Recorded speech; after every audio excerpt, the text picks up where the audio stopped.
little context. I was 26 and I'm a lady. I needed gas and it was around 11 p.m. on a Saturday. I pulled into a busy gas station to fill my tank, except it was completely bare, not a car in sight. I also live in Alaska, and it was very cold this night, maybe -10. Tired after work, just wanting to get home. Usually I start my pump and sit in my car due to the freezing cold, but this time, I had a weird feeling that I needed to stand by the pump, so I did. I just started pumping my gas when a little golden sedan pulled up right next to me. A guy got out and I was freezing, and I was feeling hypervigilant for some reason. He started cleaning his completely clean windows. As he put back the squeegee, he started towards me. I felt like I wanted to run, but stayed calm and continued pumping.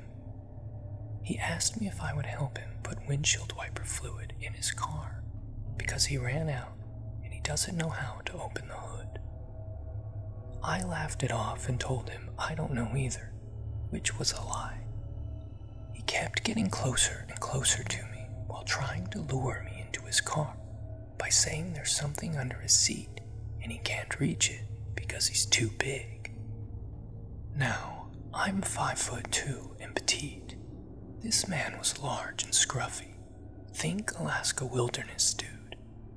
At this point, I'm freaking out and hit the call button on the pump. He took a step back and started to go back to his car. I thought I was being smart. My gas is almost done. I looked in his car when I noticed the insides of the doors had no handles except for the driver door. That freaked me out. I was putting the pump back and opening my door. He was right behind me, slammed my door shut, and yelled, "You're coming with me."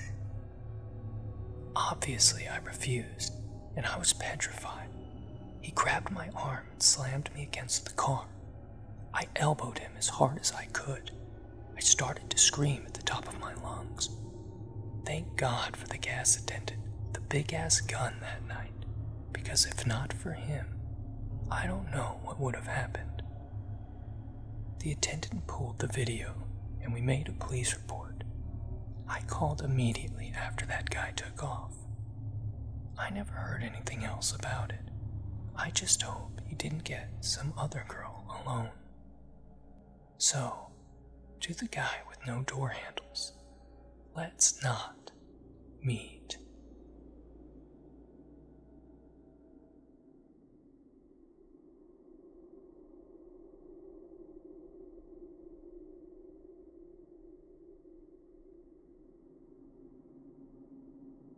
Growing up, my dad's nickname for me was always Pendeja, which, for those of you who don't know, roughly translates into dumbass. I've always kind of embraced this name because I am known for doing silly, ridiculous things. However, this naivety reared its ugly head this evening. My boyfriend and I have been on uncertain terms for the last couple of weeks. He usually stays at my house since I don't have any roommates. However, tonight he wanted to go home. We've been texting all night, talking about how much we miss each other, when all of a sudden I heard a knock at the door. At this point, I feel like it's important to explain that I am a complete junkie for true crime. I'm not a big fan of watching TV, but I love reading about true crime. With this hobby of mine, I always imagine that, if placed in an uncertain situation, I would react intelligently. I should also note that my birthday was just a couple of days ago, and being on uncertain terms, my boyfriend and I were not together. With this in mind, I thought maybe he would surprise me tonight. Now for the real story. I was standing in my kitchen with my 14-month-old, 75-pound Australian Shepherd when I heard a knock on the door. Being incredibly foolish, I decided to open the door, thinking it was my boyfriend. While I was ready to jump into his arms, there was some part of me that felt I should protect myself. I wedged my foot in such a way that I felt confident no one could push me. At the same time, I knew my Aussie, who was trained to sit near the front door but not come up excitedly, was right by my side. So, as I excitedly expect to embrace my boyfriend, I eagerly opened the door. Instead of my loving boyfriend, I was met with a man holding my storm door open, meaning the barrier I would normally expect to be between me and the stranger no longer protected me. Not only him, but also a woman who appeared to be in her early 20s. She was holding a bundle that, in my opinion, was a crude attempt at mimicking a child. Unfortunately for them, I am aware of what a swaddled baby looks like and must have changed my demeanor. Before I even had time to process what was going on, or the gentleman in front of me had time to start his spiel, my 75 Australian Shepherd was at the door. As the man began to explain his situation, my Australian Shepherd lunged through the crack of the door, snarling at them like I'd never heard before. Now, I've always known my dog was a protector. We have spent lots of time camping in locations where he was able to hear people off in the distance. Whenever he would hear someone in the distance, he would walk to the edge of his leash and point. Once he was done pointing, he would simply sit down, staring in the direction of the disturbance. So, needless to say, I've always known he's had my back. So to see him lunging forward the moment the man began to speak really freaked me out. I'll admit, I had been drinking and my reflexes were not as impressive as they could be. So, my dog was able to slip out of the front door to about his hips, all the while snarling like a beast. The moment my dog stuck his head outside, both people turned and backed away. As they left, they were almost in sync when they said, "Never mind. I'm so sorry to bother you." They kept repeating this until I was able to grab my dog and force him back inside, closing the door on the strangers. I genuinely feel like I fell for something dangerous, and if it wasn't for my dog looking out for me, who knows what would have happened. Anyways, keep an eye out for weird people knocking on your doors after dark, and please, be smarter than I was.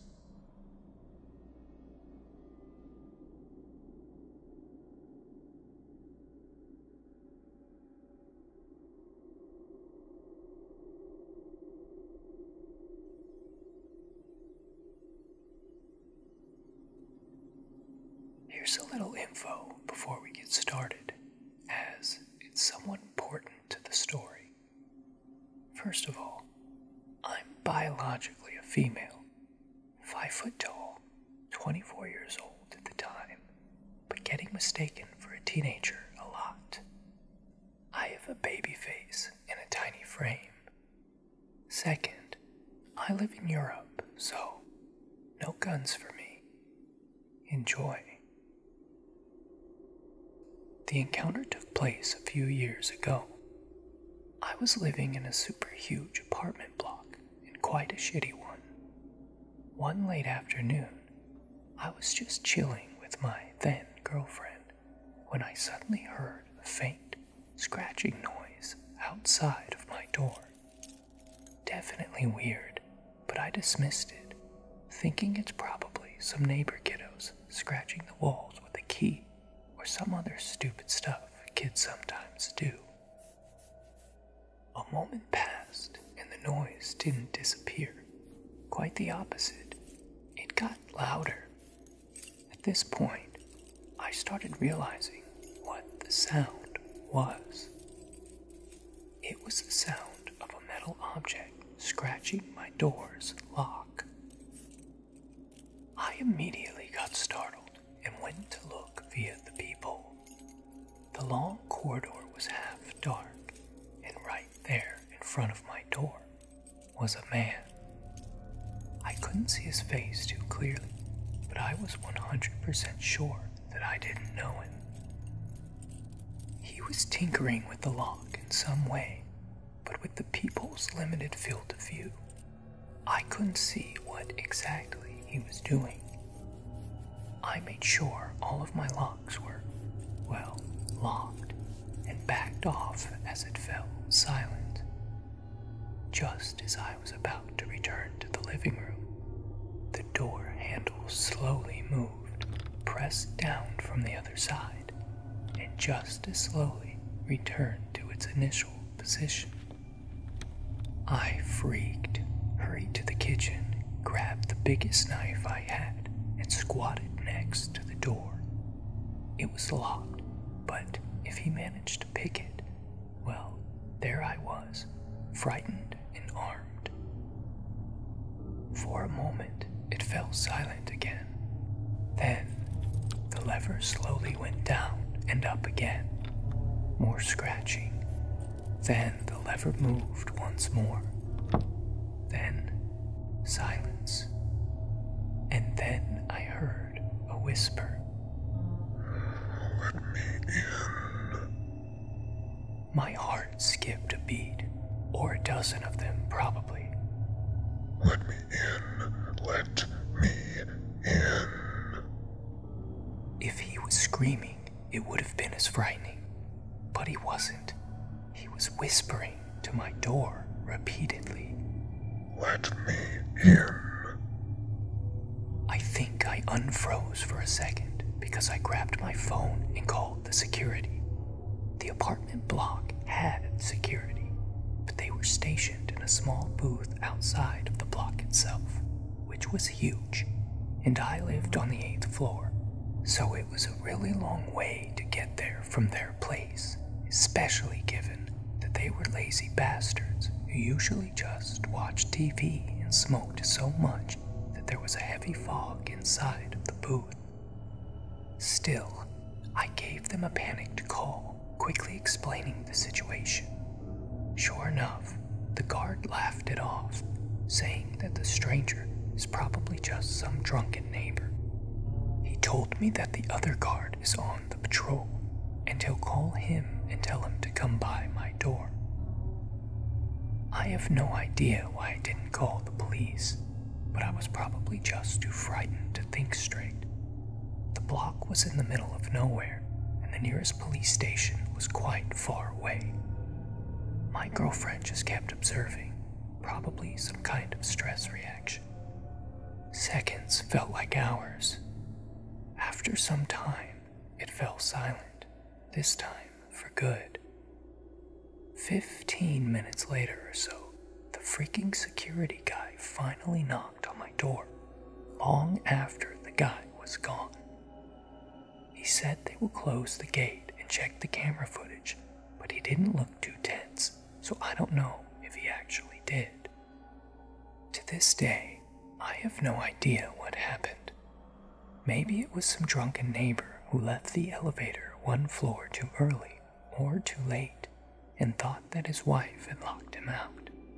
Maybe he was some fucking psycho or a junkie trying to purposefully access my door. I will never know. I guess I prefer it this way.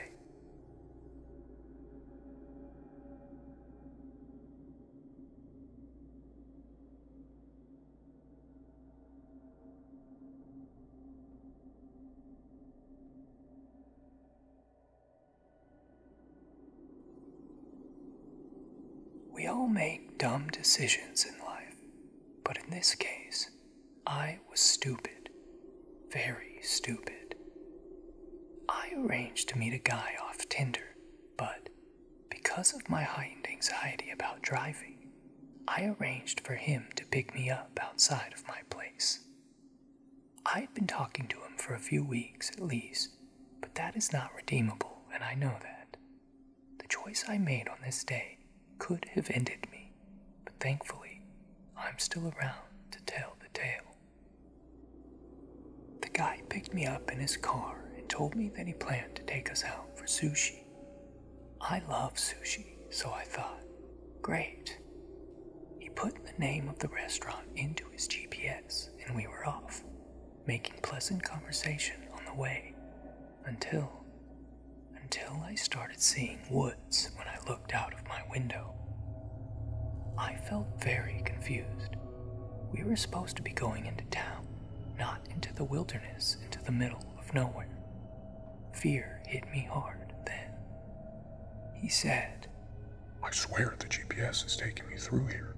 I didn't choose this path. Please, just get us back to civilization, I said. My eyes were wide and I must have looked like a deer in the headlights. His face was really apprehensive, so he must have known that I was scared, completely shitless. Oh my God, I thought to myself. I should have just conquered my anxiety about driving and met him somewhere in public. Or better yet, not met with this guy at all. What the F was I thinking? I'm going to get murdered here in these woods. I tried checking my phone to see if I could assist him with the GPS, and that's when he said those spine-chilling words. There's no signal out here. I remember just thinking to myself to try and look calm. Don't let him think that you suspect he's onto something. But man, did I feel terrified. The tips of my fingers were cold while I was simultaneously sweating. If he was going to kill me, part of me wanted him to get it over with so I wouldn't be left in anticipation. His forehead was perspiring. He kept saying, I swear I'm not doing this. I'm trying to get us back en route to the sushi place. I said, I don't care about sushi anymore. Get us to a gas station, anywhere with people at this point. He said, I don't have a shovel or a weapon in my trunk or anything, if that's what you're thinking. Which did little to calm my nerves. We finally reached the restaurant after what felt like an eternity. I'd never been so scared in my life. I didn't have much of an appetite, and I was physically trembling when we arrived. But I figured he didn't kill me when he had the chance, so I guess it was safe now to continue with our date. I already planned on taking an Uber home because I didn't want to go through that experience again. I was shocked out of my mind when he then asked, So, when do you think we'll have sex? I nearly choked on a piece of sashimi. What? I didn't know where this was coming from, and I didn't know how he could ask me something like this now on a first date when he literally saw me pale as a ghost just moments ago. You know, like, how long will you make me wait for sex? A day? A week? A month? I stared at him, dumbfounded. I couldn't respond because I was utterly speechless in that moment. Well, I can't wait a whole month. I'm telling you now. He said.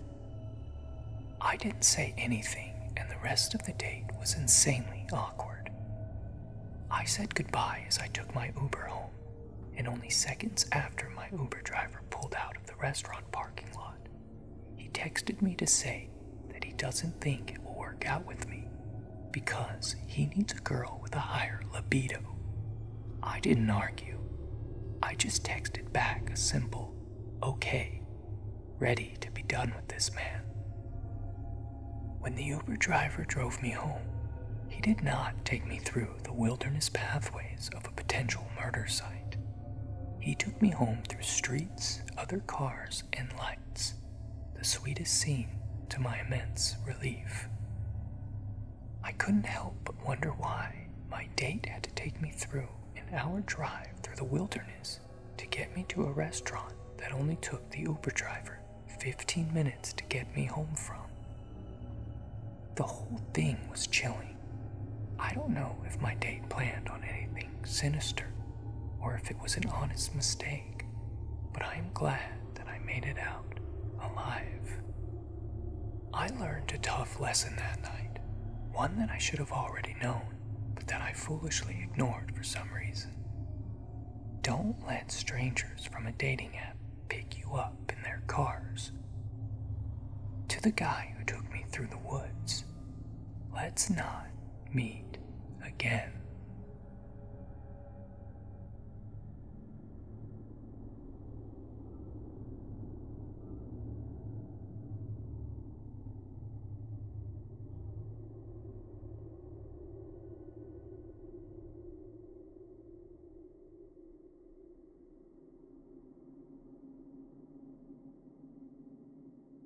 When I was 18, my boyfriend Jake, 21, and I spontaneously decided to go to Canada to go bar hopping. It was a few hours away from our home, so we made the trip. After getting settled in a hotel, we went to the first bar. We had a drink, then went in search of a new bar. Jake and I were chatting and walking when a man with a big puffy coat stopped and introduced himself as Ian. He noticed we were speaking English and invited us to go bar hopping with him. Turned out he lived just a few hours from where we lived. After a few bars, we met up with two of his friends and went to the strip club. Ian paid our cover charge and drinks with a huge wad of cash. I had never seen that much before.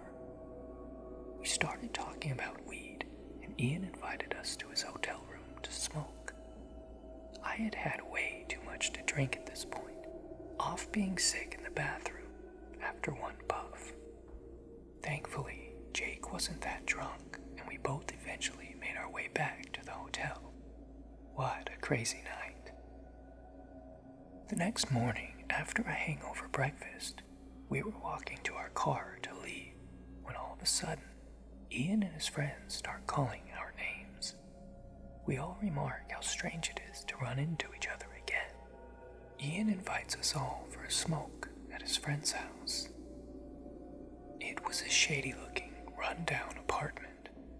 We smoke and somehow got on the topic of how Ian makes so much money.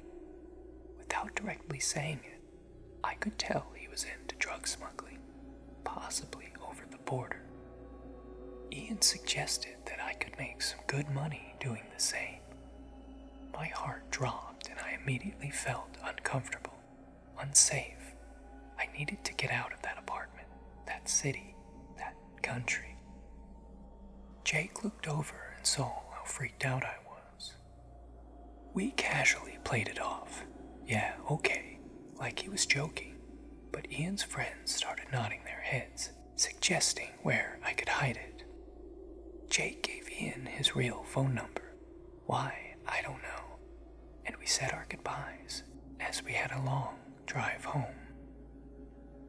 Jake is driving, and shortly after we take off, we see Ian's car behind us. Very weird. We make a few turns, got a little lost, and he was still there. Jake made a few more erratic turns just to lose him. We both did not have a good feeling about Ian anymore. Finally, we made it across the border. No Ian in sight. It was a weird drive home. A week or two later, Ian called up Jake on the phone. I have no clue what was said, but I know we never picked up a call from him again. Maybe it was a close call, maybe not, but I got this deep gut-sinking feeling that something bad was going to happen if we were in Ian's presence any longer. Listen to your gut feelings.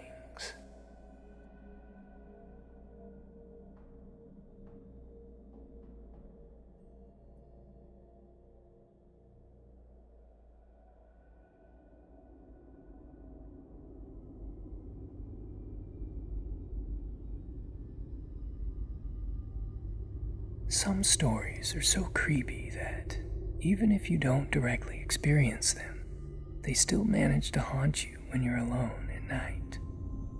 This story my mom told me is one of them. For the sake of the story, I'll call her Jill.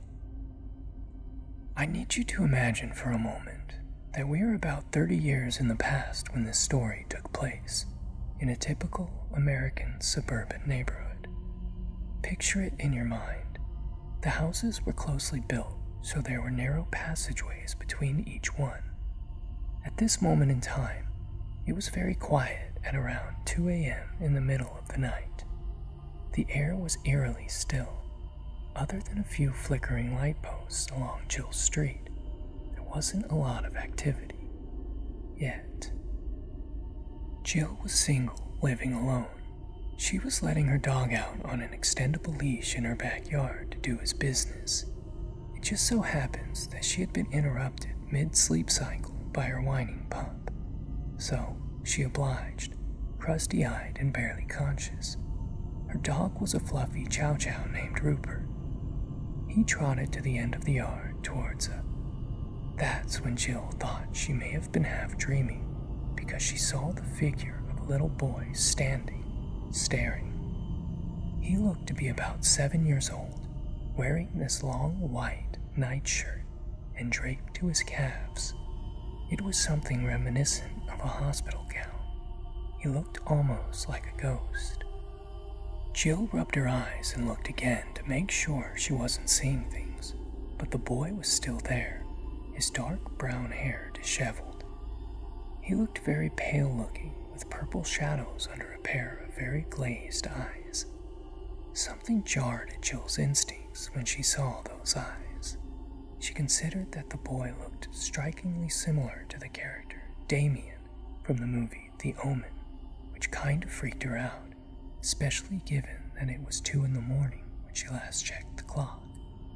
The boy had an arm extended towards Rupert.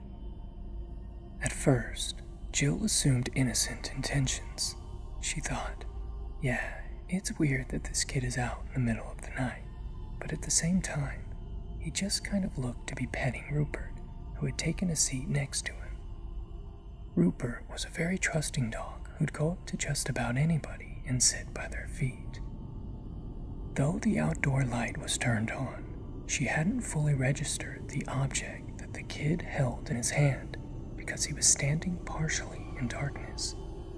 It took a moment for her eyes to adjust before she noticed that he was gripping the handle of an 8-inch chef's knife. Rupert obviously didn't detect the danger, but he was bobbing his head up and down a little, flinching. That's when she saw that the boy was slowly, rhythmically tapping his head with the point of the knife. Clearly Rupert wasn't hurt because he was still sitting there, letting the boy continue tapping, but Jill was understandably freaked out by this. "Rupert, come," she called to him. She wanted to get her dog inside as fast as possible, but something told her she shouldn't react in a way that might stir the boy. See, he was staring with this cloudy look like he was somewhere else in his mind, potentially sleepwalking or something. She worried that if she shouted at him to stop, or if she screamed, that he would wake up from his reverie and do something even worse with the knife. "Rupert, come here, boy." She spoke softly again. She tugged on the leash to pull him. Rupert complied after a couple of tugs. Once he was safely inside, she immediately closed the door behind him and locked it. It was one of those glass-style doors, so she could see when the boy silently approached it and tried to trigger the handle to follow Rupert inside. After a failed attempt to come inside, he started tapping the point of the knife against the glass in the same slow, repetitive motion that he was using when he tapped Rupert's head. He continued to have that glazed look on his face, his expression void of life.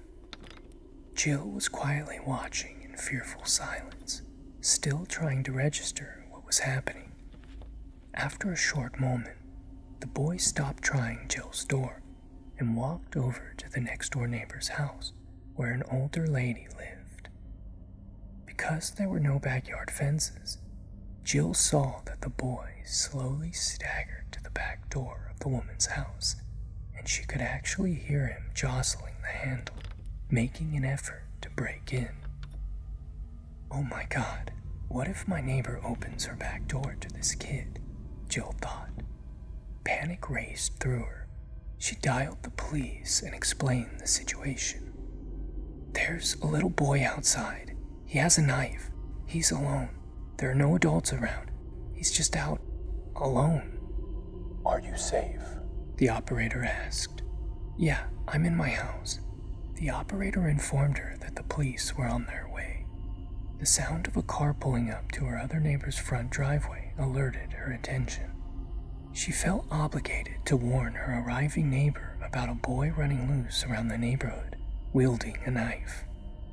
She ran out of her front door and anxiously greeted the man, who was a pretty big dude, tall and muscular.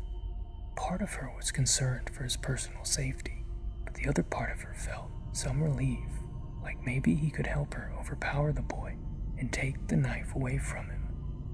The man looked to her, seeming a bit confused why he was being approached outside of his house this late. Jill was trying to reason in her mind what she was going to say to him. It was hard for her to form words. She was, after all, still having trouble comprehending it herself. Watch out for that kid?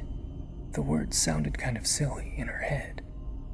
Hey, be careful. There's a little boy with a... But before she could finish her sentence, the little boy appeared around the corner, emerging from the dark passageway between their two homes. She gasped, panic suddenly in her throat. The kid, the kid, the kid, she screamed, but it was too late. The boy immediately started lunging after them. He still looked somewhat unaware as he maneuvered. His eyes glazed over, yet intent, as he thrusted the knife in heavy but silent stabbing motions. He looked very possessed-like. What the hell? The man shouted, dodging the child's blow. Whose fucking kid is this? Jill and her neighbor swiveled around his car, using it as a protective barrier to put space in between them and the boy. Jill noticed as the knife glistened in the glowing light of the street lamps. It was exactly like some scene in a horror movie. She couldn't believe this was actually happening outside of a film set. Is he yours? The man asked, his voice raised in anger and fear. No. Their exchange was torn a lot between, be careful, and whose kid is this? They were terrified, screaming as the boy chased them around the car. They kept running from his stabbing attempts in a mad frenzy. The boy's movements were very sporadic and unpredictable. He moved sluggishly, but would suddenly jolt in quick bursts of short movements. Oh my God! Jill screamed when he would suddenly dash for seconds at a time without any warning. In a bold maneuver, the man made a swift motion towards the attacker, lifting his leg to try to kick the knife out from the boy's grip. He did this a few times, taking steps back to dodge each blow in between kicks. He was a big dude, but even still, he was grunting under his breath, struggling to find the right pattern in the boy's attack to kick him without getting stabbed. Jill didn't see or hear the knife drop at all during the struggle. She used the earliest opportunity while the boy was distracted to run like hell back to her house. From there, she saw through the window as her neighbor abandoned his attempt. Adrenaline must have taken over him, because he leapt over the car like some sort of stuntman in an action movie. He then sprinted to the front door of his house to safety. While peering out through her window, a chill ran down Jill's spine when she suddenly realized she couldn't see the boy anymore. The kid had vanished. Sometime in the scuffle of running, screaming, and watching her neighbor, she lost sight of the boy and his knife. This was more terrifying to her than when she had eyes on him and knew where he was. Jill suddenly felt so on edge that any light tapping noise made her jolt. She squealed at the slightest sound, even the low thudding of Rupert's paws against the tiled kitchen floor. Soon, even the sound of her own breathing was enough to startle her. It was the longest, most intense moment of her life. When she finally saw a police car pull up in front of her house, she felt safe enough to cautiously walk outside to greet the officer. She waved to him, and the man in uniform looked at her questioningly. "I'm the one who called," she told him. What are we looking for? "A little boy." What does he look like? He's about 3.5 feet tall, I think." She was still grappling with what had happened. She was still partially in shock while trying to describe him, saying, "He looks like a little doll wearing this long white shirt. He has dark hair." Do you know where he lived? The officer questioned. No, I don't. And I think there's something wrong with him." Okay, now, stay inside your house. We'll go look for him. Jill was frozen in her house for a while. She couldn't relax, still insanely freaked out by what had transpired. She tried her best to remain calm, but this felt almost impossible. The image of that boy's dark eyes in that glazed stare and the slow motion of his movements flickered through her thoughts. The hair on her arms raised. When she spotted the cop again, she quickly ran outside to see if they had found him.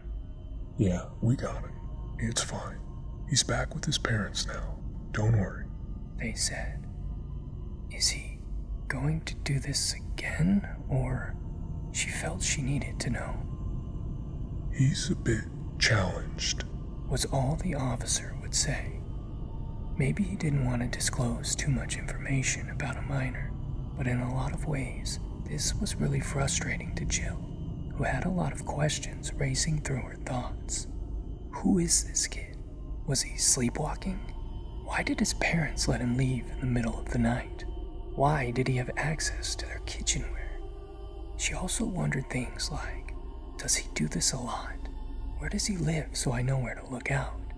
What if my elderly neighbor's back door had been unlocked when the boy tried the handle?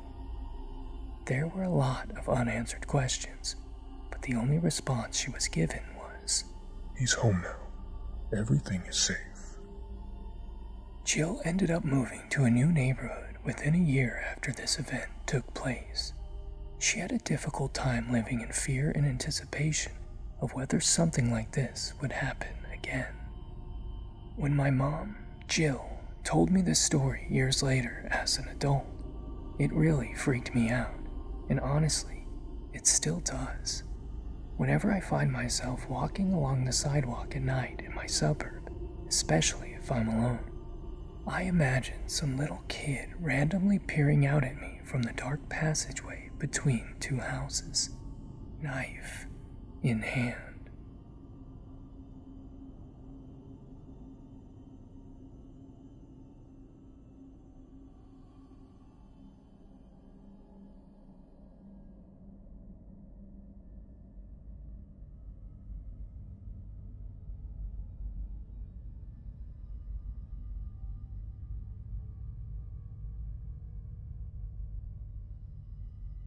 When I was 14, I was asked to babysit my 3 younger cousins, aged 8, 4, and 1, in an extremely rural, mountainous part of Pennsylvania. My aunt and uncle had a wedding to go to over an hour away and wouldn't be back until very late. Their house was situated on a steep mountainside. Their back deck had a 15-foot drop onto a rocky hill below, leading down to a river. Their closest neighbors were about half a mile away. The closest main road was a mile away, and at night, there were no lights to be seen anywhere around them. Basically, it was the middle of nowhere, and you would have to know where you were going to get there. You don't just accidentally end up there. My aunt and uncle left us with some pizza and their cell phone number next to their landline, then headed out. It was the early 2000s, and I didn't have a cell phone, but even if I did, I wouldn't get reception there. The baby was already asleep. The 4-year-old wasn't feeling well and was quietly watching TV in the living room as he dozed off, and the 8-year-old was playing Guitar Hero with me up on the loft. The loft overlooked the living room to the left, where I could keep an eye on the 4-year-old, and there was a huge window that overlooked the driveway to the right. The description of the driveway is an important detail to the story. The road that led to the house ran straight into their forked driveway. It was a dead-end road. The house was as far as you could go. Go to the left driveway. There is a large open carport, and that's where my aunt and uncle, and anyone who ever visited, parked. The right driveway led down a very short but very steep hill to a large leveled-out area and ended against the garage door that opened to the basement of the house. It was never used as a garage, but served as my uncle's man cave and where he spent most of his time. Right beside the garage door, a normal door with a window so you could see right in. But this driveway was exclusively used by the kids as a play area because it was the only flat yard-like area on the property, and being on a mountainside, there isn't much room to safely play otherwise. No cars ever drove down there, ever. There are too many toys and bikes in the way, and friends and family knew this. It was about 10 p.m., pitch black outside, no moon to illuminate the area either. My cousin and I were still playing Guitar Hero when headlights caught the corner of my eye, and not my aunt's minivan headlights. Huge truck headlights with those roof lights you often see on Jeeps or other off-road trucks. Not only that, the truck was going down the right driveway, the kids' play area. This was not my aunt and uncle. This was not anyone they knew. Panic and dread filled my body. I was a small teenage girl, alone in an isolated house on a mountain at night, with 3 children in my care. In a terrified voice, I asked my cousin, "Who is that, Jake? Do you know whose truck that is?" And then he looked panicked. "No, I've never seen that truck before," he replied. I quickly ushered him downstairs, still unsure what to do, but the 2 little ones were sleeping down there, and I wanted to make sure they were safe. I checked on the baby and then grabbed the phone to call 911, and then I started to hear the metal garage door being shaken violently. No one ever opened that garage door. More panic fills me. I hear them try the door beside it, the metal doorknob jiggling. No one was actually knocking. It's not like they were checking to see if my uncle was down there. Plus, the lights were out. It was dark down there. They knew no one was down there. They were definitely breaking in. The door leading to the basement steps was right next to the phone, so I could clearly hear all of this going on. I quickly turned the little lock on the doorknob, just in case they did make it into the basement. My heart was practically jumping out of my chest. I'm talking to the 911 dispatcher as my 8-year-old cousin clings to my arm. The operator is calm and trying to calm me, but I knew it would be at least 30 minutes until a police officer could get up here, assuming they didn't get totally lost on this mountainside in the pitch dark. I just kept thinking, we are fucked, we are dead, this is how I die. The operator asked for the number my aunt and uncle left me so she could have another dispatcher call them and let them know the situation. I turned around to grab the paper with the number on it, and to my absolute horror, I see a man peering in the large sliding glass door. A huge, burly, what had to have been 6'4" man with long, scraggly red hair and a big, red, bushy beard. And what made it worse, he was grinning at me. Grinning in a way that still scares me to this day. Meanwhile, I had to have looked like a terrified deer in the headlights. I was shaking so hard I could barely hold the phone. There was a second man behind him I couldn't see as well. I have no idea what he looked like, but he was equally as tall, but a bit more lanky than the larger man at the sliding glass door. I screamed, "Oh my God, they're here!" And before the 911 operator can say anything, my 8-year-old cousin says, "Mr. Jim?" His voice was very confused. It wasn't like my cousin was happy or even relieved to see him. I asked, "You know who this is?" But before my cousin could answer, I turned my attention to the man at the door. "I'm on the phone with the police," I shouted. I'm grateful he didn't try that door, because I do not think it was locked. The man stared at me hard for a moment, eyebrows furrowed, like deciding what he wanted to do next, but he then just backed away into the darkness. What seemed like an eternity later, I saw the truck lights back out of the driveway and then back down the road until they disappeared. I was still scared shitless, and so was my cousin. He had only met that guy a few times, an acquaintance of his dad. It wasn't like it was a close family friend, and obviously, because again, he went down the wrong driveway. Visitors never go down that way.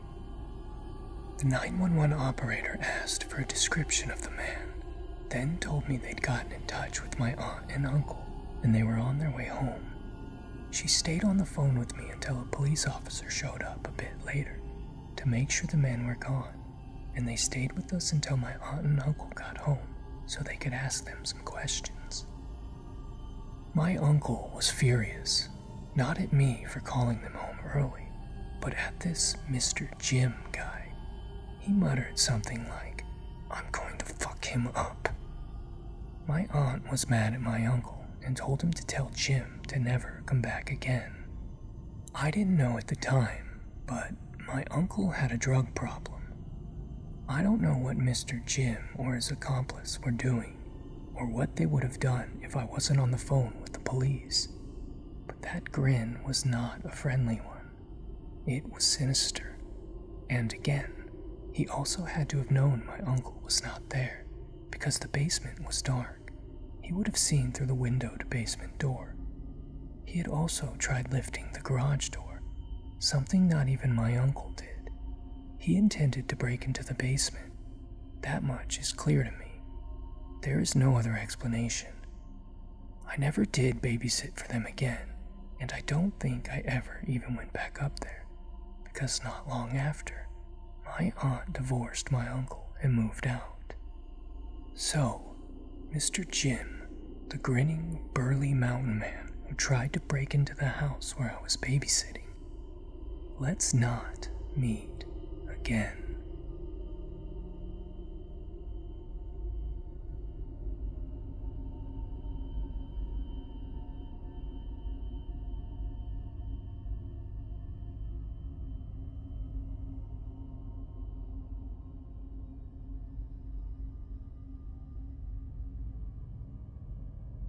I've done quite well for myself as an adult, but when I was younger, we were very poor. In middle school, I lived in government housing projects that were like little one-level apartments with 2 apartments sharing a wall each, all spaced apart. There were woods directly behind the cluster of apartments, with no gate in between, but no one ever went into the woods, which I learned the reason for, due to this incident. These apartments were very poorly made, and the windows could easily be popped in and out, never mind a lock. The front door was somewhat sturdy, but with a good kick, it would have easily been opened.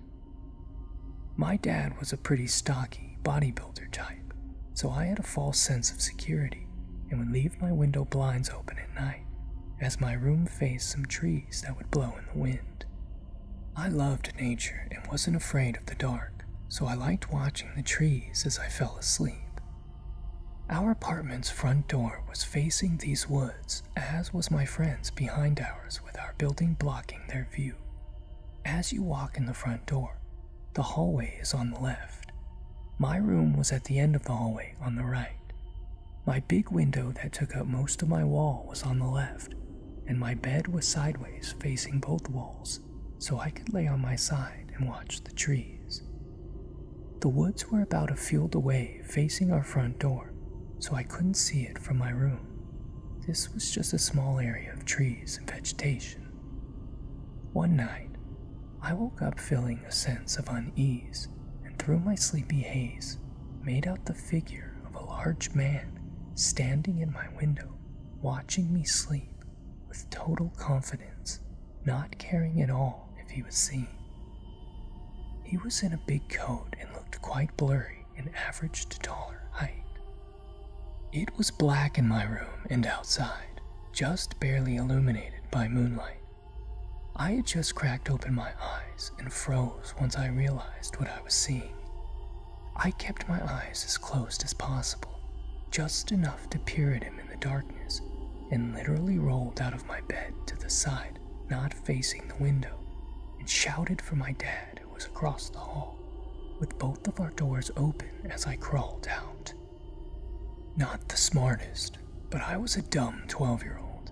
He hadn't gone to sleep yet and was in my room in a heartbeat as the guy took off. He went to run out the front door yelling threats as well, which probably wasn't smart, but the guy was gone. I truly believe he never came in before or after this, just due to my dad's sheer size and build, but I'll never know. A few nights later, I was spending the night at my friend's place who lived directly behind us with the same layout. Her room was the first room on the left, with her window facing the woods / our apartment blocking her view. Her sister's was the second on the left, and her mom and toddler sisters were in the room on the right like mine in my own apartment. We finished watching Dave Chappelle and went to do one another's hair in her room with her older sister helping us, while her mom and little sister went to bed. Not long after, we heard screaming from her mom's room and heavy stomping feet. Her older sister swung open the door to the room we were in, and there was a flash of a huge white man in his 30s or 40s running down the hall towards the living room and front door, and her mom behind him with a butcher knife, hacking at the air and screaming bloody murder. The dude flew out the door and towards the woods while her mom locked the door and called the cops. This man had the audacity to pop open the window and crawl into the bed that was pushed up against the window, just slightly under it, not realizing that this woman was a whole Amazon warrior who slept with a butcher knife and would clearly wake up to protect her baby. She was quick and had slashed at him, though I'm not sure of the damage since I was ushered home directly after. The cops went looking for him in the woods and found him and another man quite similar to him, living and hiding out there together. They were also responding to a call from a frantic mother whose little girl had been taken that day as well from our housing unit, and they found her with those creeps. She had been there all day and night with them. She was around 3 or 4 years old. They were taken to jail, and that's the last I heard of it, as the adults didn't let us in on the adult conversations. Poor little girl was probably traumatized, and I hope she's been able to heal. I can't imagine what could have happened if my friend's mom hadn't been so quick and slept with a weapon, or if he had decided to fight instead of run. I still don't understand why he didn't try to overpower her, but it's possible she injured him. After this, my dad explained to me how sometimes drug addicts or homeless people would hang out in these woods. So, to the creepy dude who liked to peep and kidnap, let's not ever meet.